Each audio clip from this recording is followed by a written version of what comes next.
उत्तर प्रदेश में I love you Mohammad के poster से शुरू हुआ विवाद आज एक नेशनल इशू बन चुका है। आखिर इस स्लोगन के पीछे की सच्चाई क्या है और कल बरेली में बात पत्थरबाजी तक कैसे पहुंच गई, चलिए समझते हैं आज के इस वीडियो में। मगर उससे पहले आपका स्वागत है किशिक टॉक्स में, जहां पर हम दिन भर की सबसे बड़ी खबरों को आसान भाषा में डिकोड करते हैं। इस कहानी की शुरुआत होती है 9 सितंबर को, जब कानपुर में बरावाफत मनाया जा रहा था। बरावाफत बेसिकली मुस्लिम्स का एक ट्रेडिशन होता है जिसमें ये अपने प्रॉफिट मोहम्मद को याद करते हैं, और यहीं पे पहली बार ये आई लव यू मोहम्मद वाला पोस्टर सामने आता है। ये रिलीजियस एक्सप्रेशन कुछ लोगों को खटक जाता है, कुछ लोग इससे ऑफेंड हो जाते हैं और जाकर के कानपुर पुलिस को एक एफआईआर फाइल कर देते हैं। इसके बाद इस इंसिडेंट की स्निपेट्स और खबरें सोशल मीडिया पे फैलने लग जाती हैं और अब ये खबर उत्तर प्रदेश का एक इशू बन जाता है, जहां एक ग्रुप का कहना है कि इन सेलिब्रेशंस के पीछे कोई इल इंटेंशन नहीं था, वहीं दूसरा ग्रुप इस स्लोगन से ऑफेंड हो जाता है और इस पूरी सिचुएशन को प्रोवोकेटिव का टैग दे देता है। और देखते ही देखते ये लड़ाई सोशल मीडिया से बढ़कर सड़कों तक पहुंच जाती है। और फिर इस कहानी का सबसे बड़ा मोड़ आता है 26 सितंबर को बरेली में। एक लोकल मौलाना तौकीर रजा खान, जो कि इत्तेहाद मिलाद काउंसिल के लीडर हैं, वो मुसलमानों को इकट्ठा करना शुरू करते हैं इस आई लव यू मोहम्मद के कैंपेन के लिए।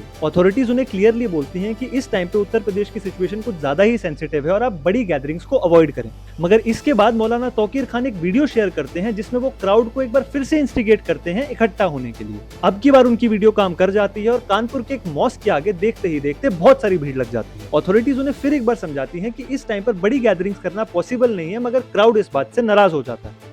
देखते ही देखते लोग नारे लगाने शुरू कर देते हैं। आई लव यू मोहम्मद के पोस्टर्स अब हर जगह नजर आते हैं। गर्मा गर्मी इतनी बढ़ जाती है कि लोग पुलिस के खिलाफ पत्थरबाजी भी शुरू कर देते हैं। अब पुलिस भी रिटेलिएट करती है और टीयर गैस और लाठी चार्ज का इस्तेमाल करके वो क्राउड को ब्रेकअप करने की कोशिश करते हैं। काफी सारी इमेजेस और वीडियोस भी सामने आती हैं जिसमें कि व्हीकल्स के साथ काफी तोड़फोड़ हुई होती है और लोग पैनिक के अंदर भागा दौड़ी मचा रहे होते हैं। ये पूरी सिचुएशन, जो कि एक पीसफुल प्रोटेस्ट हो सकता था, देखते ही देखते एक दंगे में बदल गई। और इस पूरे प्रोसेस में 50 से भी ज्यादा प्रोटेस्टर्स और 10 से भी ज्यादा पुलिस वालों को चोट आ गई। उत्तर प्रदेश के चीफ मिनिस्टर योगी आदित्यनाथ कहते हैं कि ये पूरी सिचुएशन एक प्लान्ड कॉन्स्पिरेसी थी, जिसका मकसद था उत्तर प्रदेश के लॉ एंड ऑर्डर को डिस्टेबलाइज करना। हालांकि कुछ एनजीओज और रिलीजियस ऑर्गेनाइजेशंस का ये भी कहना है कि इस तरह के रिलीजियस एक्सप्रेशन को दबाने का रिजल्ट अच्छा नहीं होगा।